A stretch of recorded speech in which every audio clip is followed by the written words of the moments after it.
इन पंछियों की आवाज सुनकर लोगों की पैंट गीली हो जाती है। मजाक से हटके लास्ट वाले से तो पीली भी हो जाती है। Number 5 white bell bird. इसकी आवाज किसी जंग के सायरन की तरह है।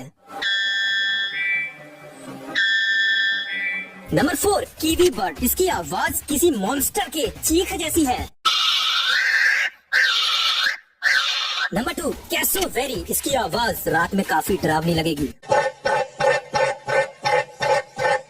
लास्ट वाले को सुनने से पहले अगर आप कोई रात में जागने वाले उल्लू नहीं हो तो इस वीडियो को लाइक करके चैनल को सब्सक्राइब कर लो। लाइक और सब्सक्राइब वही करेगा जो एक इंसान है, रात में जागने वाला उल्लू नहीं।